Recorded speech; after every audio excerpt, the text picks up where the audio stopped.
Previously on Tales from Tech Titans. It troubles me, Anton, because, there's a lot of unhappiness in the world as well. And I think there's an element of, the systems that create that vacuum that draw everyone else in. Yeah. And who gets time and space to think anymore?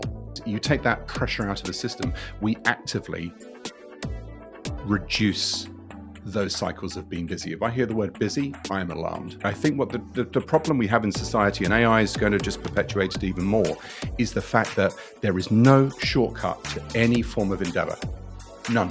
In fact, the word endeavor and shortcut don't sit in the same spectrum, do they? A point earlier, the world rewards for complexity, right? So even this morning, I was trawling through some posts that I was adding to, and the world rewards complexity and cybersecurity. And also another thing which I've observed so much so I'm going to start podcasts in the new year on the psychology of cyber. Because I've got really interested going back, and I've got a doctorate starting to happen right now as well because of this very subject. I got so interested. It's reborn my true love of cyber, and the reason of, back to your point, why, what's the root cause of all these things. But if you look in large, or well, let's just say complex organizations, they become complex in their own right, and so many of the people in there have to do certain things in their organization that are diametrically opposed to protecting their own org. Bureaucracy, red tape, business cycles. They're measured on different types of KPIs, indicators, socially, business, all those sorts of things that to a greater extent do drive people away from their core mission. So, the number of conversations we've had of late with, some pretty seasoned, experienced CISOs have been all around the fact that, we need to get out of our own way. Organizations are making things so bureaucratic or so political, or I have to prove myself. And there's this concept in cyber, which is, it's a bit like aviation as well. You don't get rewarded or analyzed for a good landing. No one, or a non-outcome. Isn't that interesting? It's not human nature to do that. Everyone turning up in the tarmac and, clapping the captain and the first officer for landing a jet on a runway. It's a ferociously complicated process. Or, we stopped a cyber attack. Yeah, okay, what next? Move on. Yeah. Would you like a medal for that? No, that's your job. You know where I'm going. Yeah. There's a sort of Yeah. there's no enforcement cycle, but there is lots of stuff around, we've deployed this project and there was success in that and there was ROI on it. But we look at so many mid and large scale enterprises that have all the gear and they're getting breached. But they're getting breached not because of the great tech, but they're being breached because of their own, to some extent, processes and stuck ways and the fundamentals not being addressed. Really interesting. Interesting. So what you're potentially saying there is that cyber is a product of the effectiveness of cybersecurity is the product of the culture. Hugely, but not just in terms of, culture on the surface concept of it, Anton. That is so broad. In the last sort of 3 or 4 months, I've met about 30 psychologists. I've been talking organizational, business, etc. And I've been asking them the why. Why do you think that is in place? And I'm perhaps on the spectrum myself, although I think I've spent so long learning so many different things that I probably can't be diagnosed into one particular area anymore. And I've learned so many different ways of thinking. But it allows me to ask these sort of quite nerdy, strange questions. Is why are you doing that? That doesn't make sense. But I think you need to marry that up also with goodwill. And someone said to me very recently, and I thought this was one of the most wonderful piece of advice, which is to always try to understand also where someone's at. Mm-hmm. Why? So it might just be the culture. It might be, why are they doing that? Is it because they've got implicit pressure for a promotion? Is it because they've got problems at home? The mortgage rates are really high. There's so many different factors, human factors in this, that when coupled with cultural and organizational factors, makes for a hacker's dream, and creates so many opportunities for security breaches. So there's always, going back to those principles, I learned that, there's always try to understand where people are at. Where is your client at? where are your people at? So that's a subsection of That's culture, isn't it? so that yeah, well, that's what I'm thinking. The kind of I don't know. There's many definitions of culture, but the kind of concept of Mm, how we do things around here I love is, that. that's what you're talking about, isn't it? Mm, But it's also interesting as you're talking. I was thinking this kind of notion of um, your strength is defined by the kind of weakest part of the chain, so yes, to speak, right? it is. And what you're saying is actually the tech has been so advanced and so developed, broadly speaking, now, and you can spend so much money on that if you so wish, that that's not the weakest part of the chain. It's probably the strongest part of the chain. But actually, the Good weakest thinking. part is somewhere in there, which is the human that is interacting in that chain, in being expected or confused or confounded by something they're expected to do with probably some other kind of outward pressure, sorry, um, that is makes that kind of susceptible to the risk. It does, but therein, that's where I realized that my love of solving problems comes in, because they're the unique challenges in every single organization, and we need to understand where people are at and do something which is becoming less common now, which is Mm. help people think and help. And it's such an opportunity this presents, because you know most people want their organizations to be secure.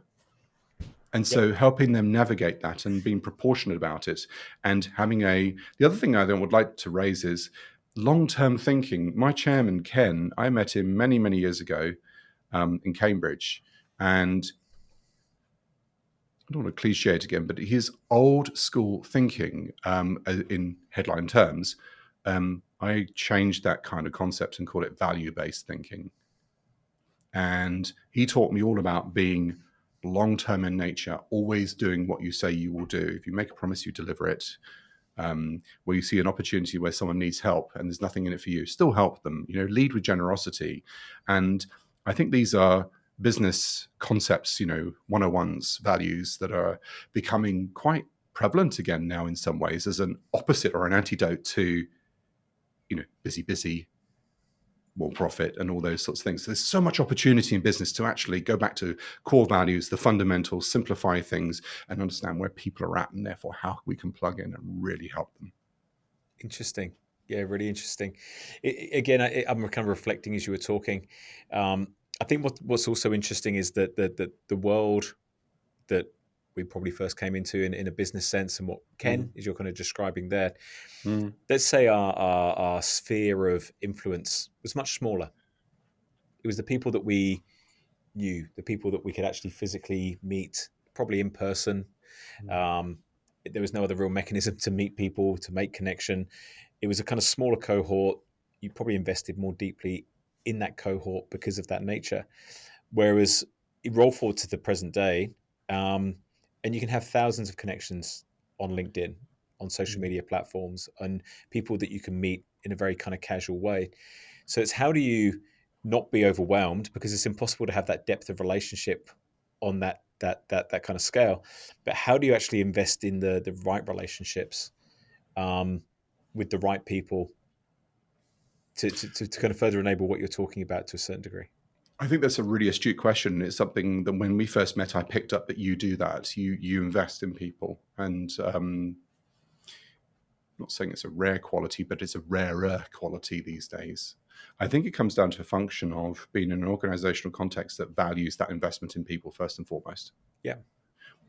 If we don't have the backing, the energy, the time to do it, then it's very difficult. I think investing in people takes your own energy as well. Um, Sometimes when I'm on what I call one of my sprints, I'm spending a lot of time with a lot of people. By the end of that week, I am non-functional. I just have no more energy to give. It's time to go and do some gardening or something Yeah. different. So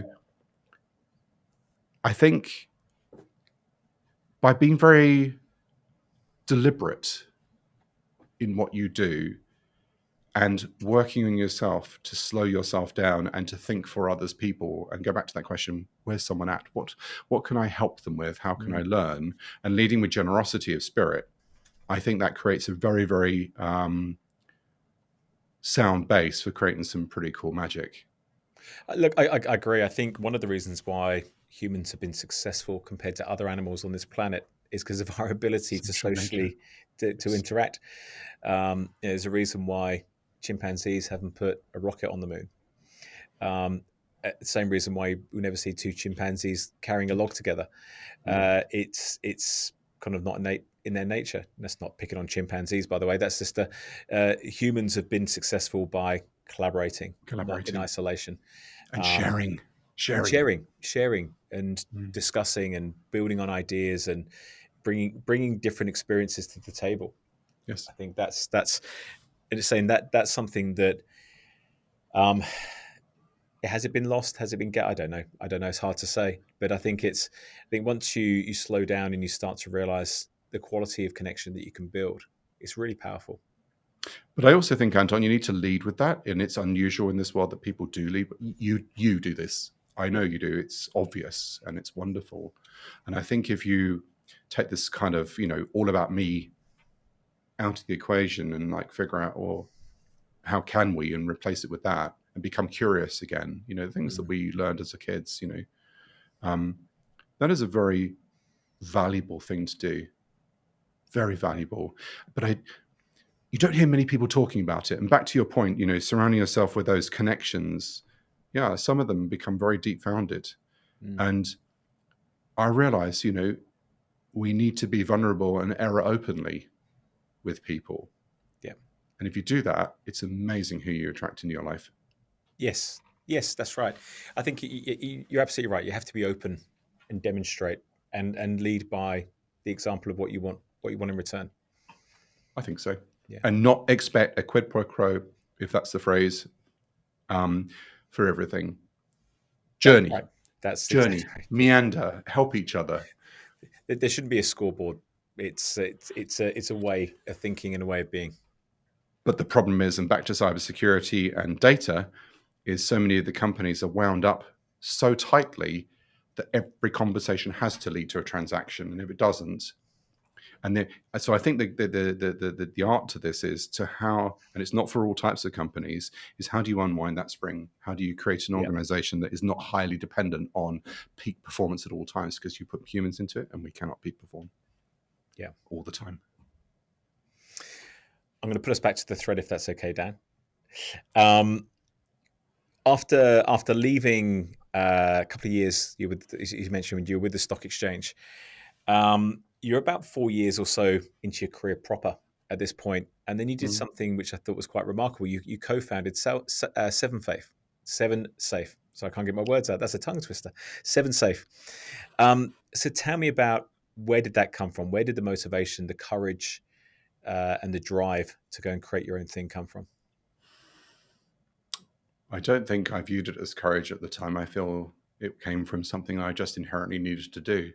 Mm-hmm. You have aspirations. I'd always been impressed by big consulting companies and solving problems.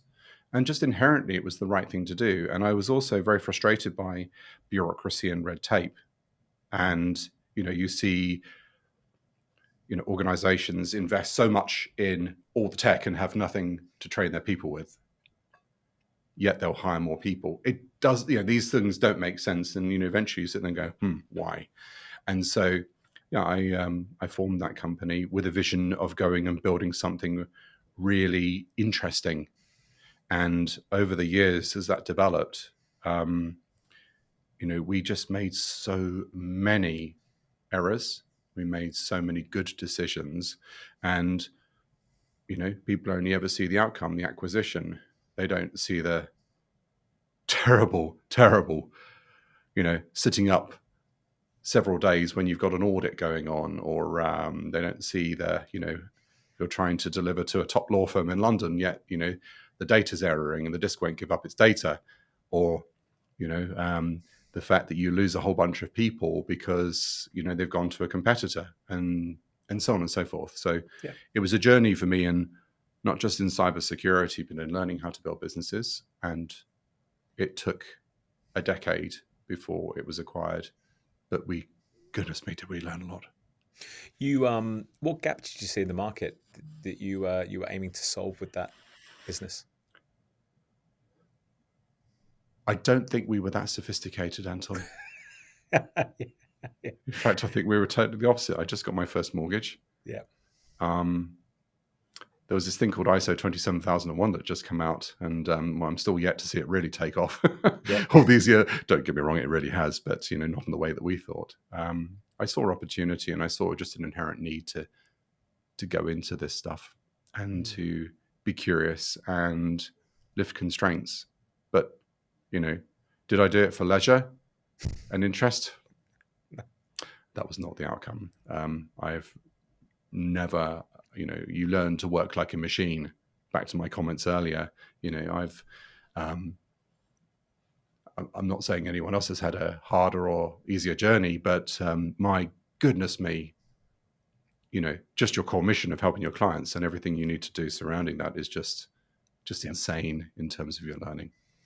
And you sold that business to PA Consulting in 2012, I think I read. A couple of years, which I assume is probably a requirement of the acquisition. You went again. You launched another business. So either you're a sucker for punishment, or you had a burning desire for another problem you wanted to go and fix. Was it a bit of both? Which one was it? It actually it came out of an interesting story, which was you get acquired, then you put your time in, travel the world, build in different countries. We spent a lot of time in the Middle East. We spent a lot of time in New York and America.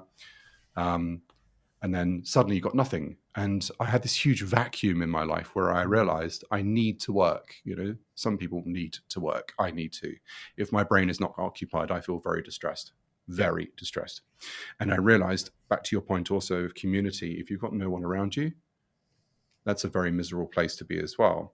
So I went to the University of Cambridge and became a mentor there, which was really interesting. So there's a double irony.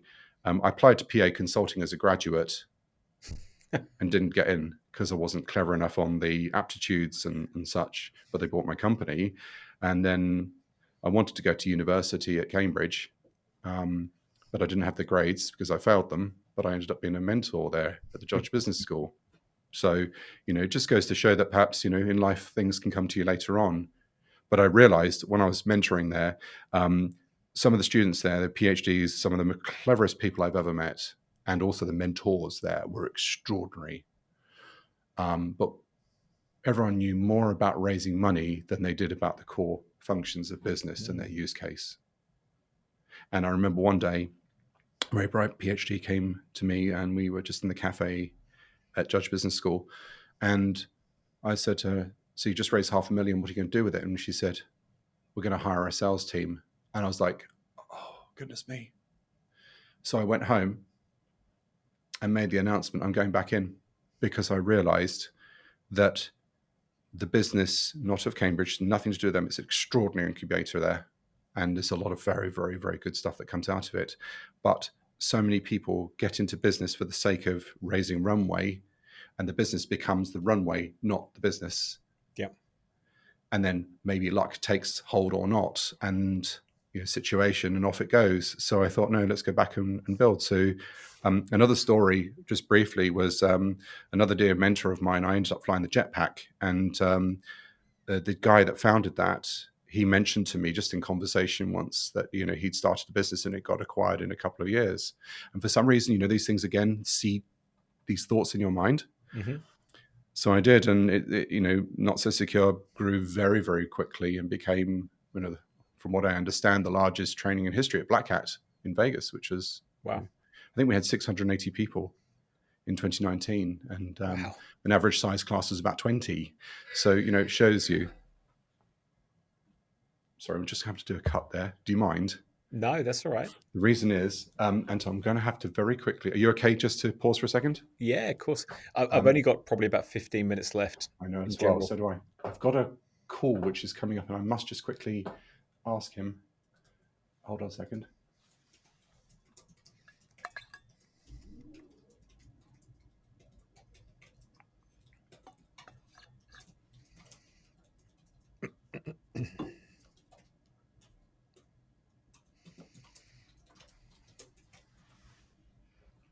Right, I've sent that email now. There you go. Thank you. Sorry.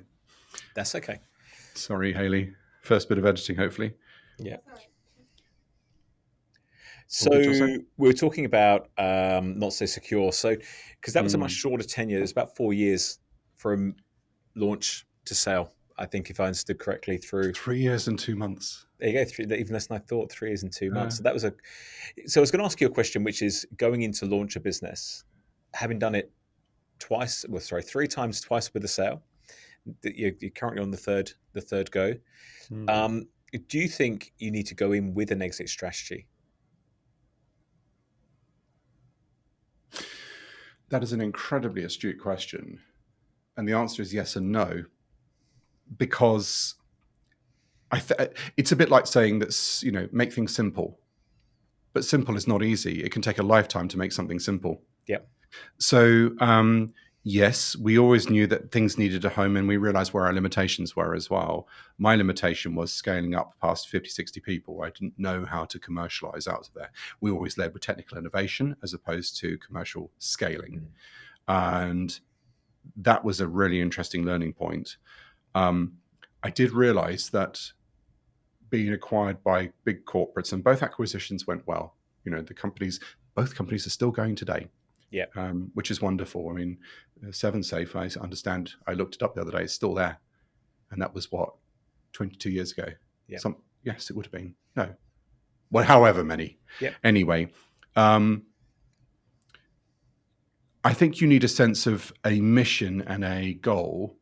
But then I realized after that second one, no matter how good the acquisition is in terms of the match and things like that, you need to have culture match. And big organization eating little organization is a very difficult thing, no matter how much experience they have. Yeah.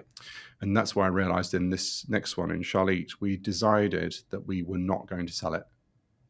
Okay. And we decided to invest in a different way. We would build. So we spent a lot of time thinking about things before we even incorporated the organizations. And we looked at the exit strategy, and we realized there is no exit strategy. Yep. There's perhaps a taper rather than an exit. And so we realized, and back to my mentor, Ken is an extraordinary human being. He's been in the City of London for 50 plus years. And he's floated personally over 130 companies. Wow. So back to the seeds and the ideas again, London Stock Exchange and all those things. I talked it over with Ken, said, Ken, we're going back in again. Would you like to be chairman? And he graciously accepted. And we've built it for IPO, but the IPO being it allows for a more transparent scale organization.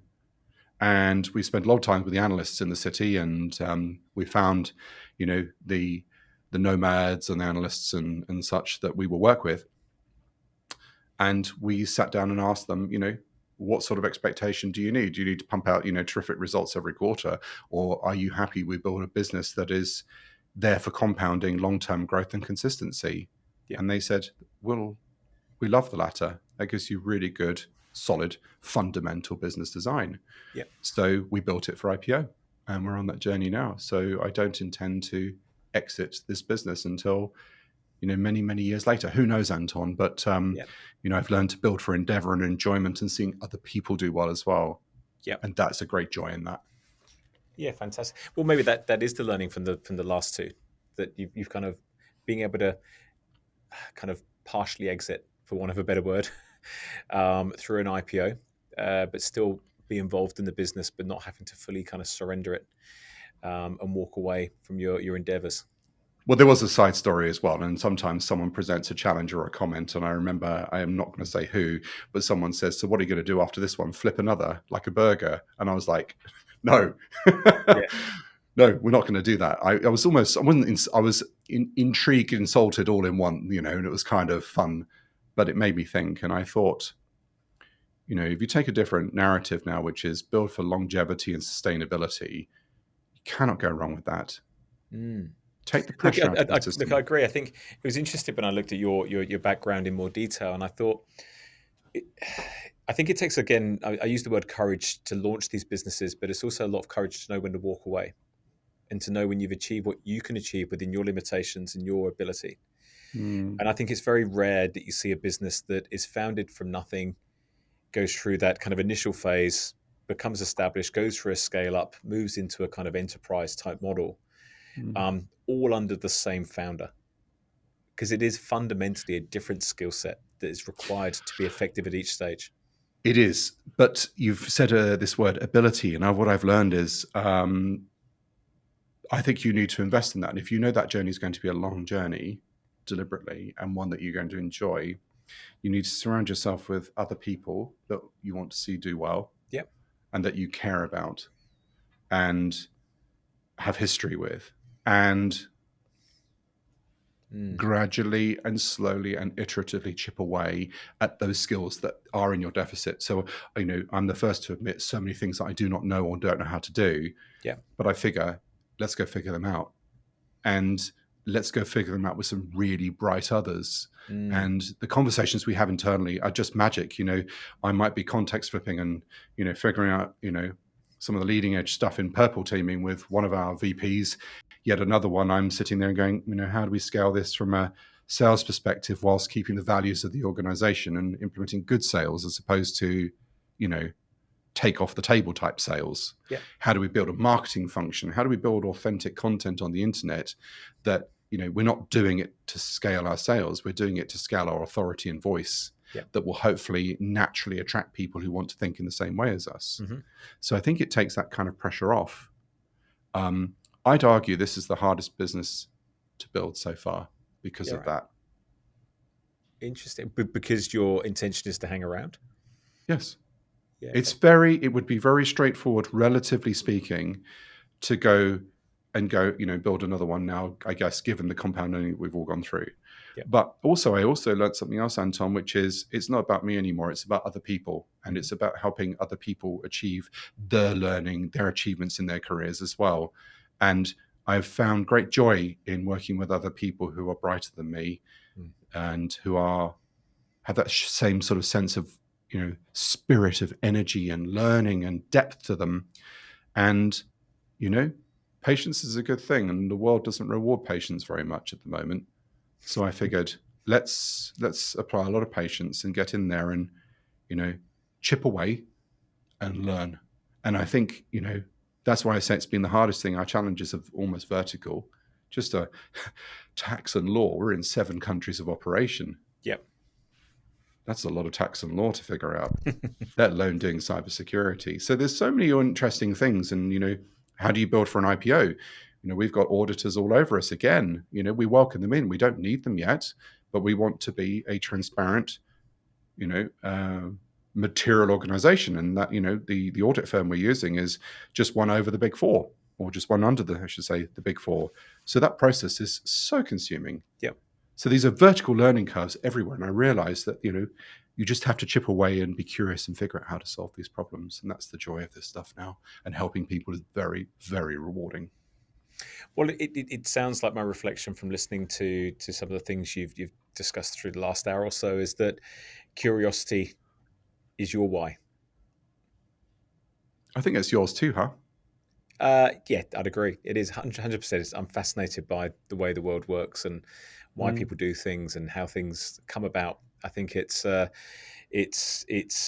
guiding purpose. And it did make me laugh because I do catch the train at 6:00 still to come into Melbourne, and you will catch me on the train reading a book, because there's always something interesting to learn or new. And my poor wife has to sit there on the couch next to me upon the evening. This is what I learned today. This is what I discovered today. You're not alone. has to humour me. But all right, we're going to do our lightning round because we are running a little bit short on time, and I feel like we could definitely turn this into a 6-parter if we wanted to. But so I'm gonna hold up the cards, and you tell me when to stop, and whatever card you draw. Stop. Okay, what have we got? If you could, it's been interesting. If you could change one thing about your industry, what would it be?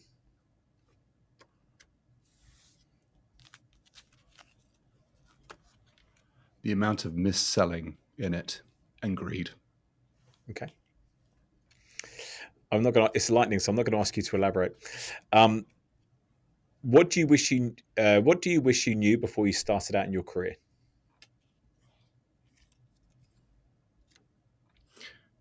I wish I knew just how much patience and just how many vertical challenges there were. Yeah. Would it have stopped you? You'd still be Not at playing all. drums somewhere.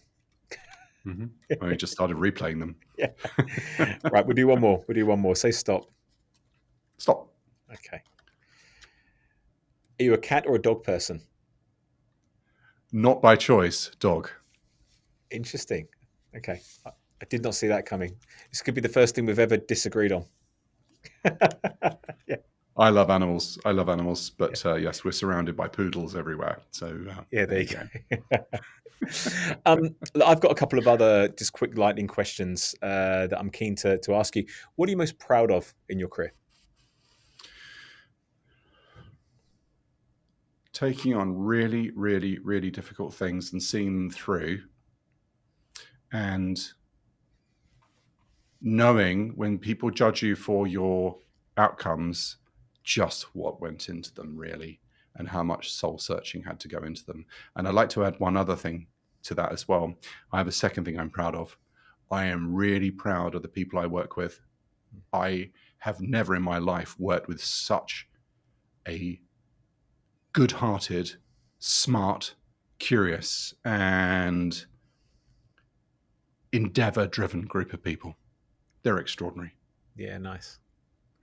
And look, by the way, from your character, I'd assume you would attract those kind of people. I think I used to put them off, Anton, and burn them out. I've learned, Yeah. getting older slows you down, and you learn what, a little bit more patience, perhaps. Do you have any career regrets? I do wish, and I think this is something that I think is so very important to stress. Everyone again sees outcomes, right? The world rewards outcomes. I wish I could learn things like normal people do. I wish I could pick up a book and retain it. I wish I could go from A to B to C and sit an exam and do it. I can't. Yeah. You know, Is that a failing of the system, or it's not really a failing of you, is it? I think a lot of people in tech, it's your advantage to be wired differently. I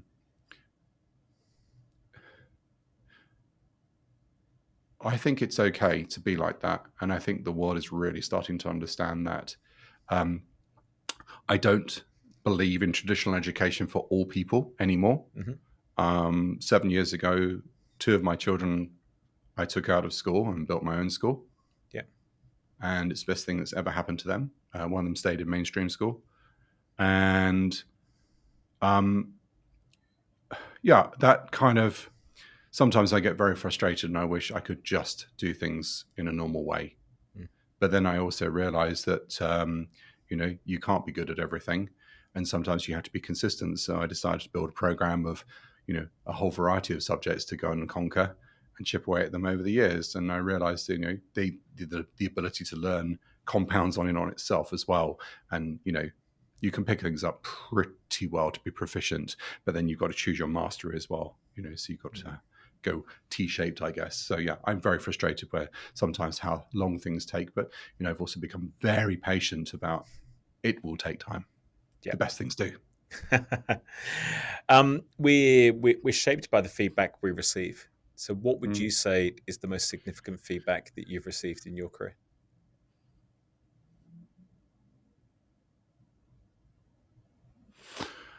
I think in the earlier days,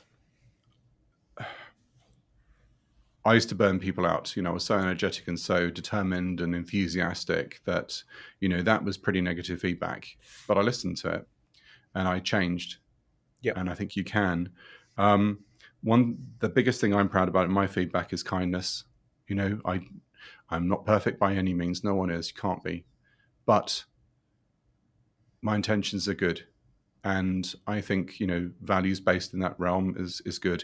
If anyone asked me for help, I would give it to them, and do my best or point them in the right direction. My phone's always going off on that one. I've got one sitting there which I must reply to later today. So no, I think the values of building respected but caring organizations, I think, is something I'm most proud of. Yeah, great. What singular piece of sage advice would you give to the next generation? Go back to the principles of learning. There is no shortcut. None. There will never be no AI, no social media, no instant rip to fame. And even if you did, that comes with huge consequences. There is no shortcut to putting yourself in cycles of learning, and it takes time. No shortcut. Great, thank you. What are you reading or listening to at the moment? Well, I am a strange person in that I read books 4 or 5 times. Mm-hmm. Why? Because you can't take them in, and I have a very powerful weapon called the pencil. So I'm reading the book on rest. Yeah. I'm reading some books on being a polymath. Mm-hmm. I'm reading the standards for Australian welding. Right. I'm reading more about multi-engine instrument ratings for various different types of aircraft. Yeah. It's so broad. I've got I'm reading stuff on believe it or not, nurturing seeds and organic farming and soil. Interesting. Yeah. Oh, and I'm reading an awful lot on psychology and doctorates at the moment. I should have asked what you're not reading. I think it would have been Novels. Novels, yeah. Look, Dan, thank you for being incredibly generous with your time, sharing your insights, sharing your story. Thank you, I Anton. think it's really inspirational to see someone that's achieved so much, yet done it with so much humility, a lot of passion, a lot of kindness as well. And I'm really excited to continue sort of building our connection as well and continue to learn from you. So thank you. Well, totally reflect that back to you as well. I think sometimes relationships build because you've got that common bond like that. So thank you too. Good stuff. Thanks, Dan. Thank you, Anton. Cheers. Thank you for listening to Tales from Tech Titans, and be sure to follow us wherever you get your podcast. If you'd like to get more insights about tech careers, then check out the Emmbr, that's EMMBR LinkedIn page for the latest updates, articles, and engaging discussions.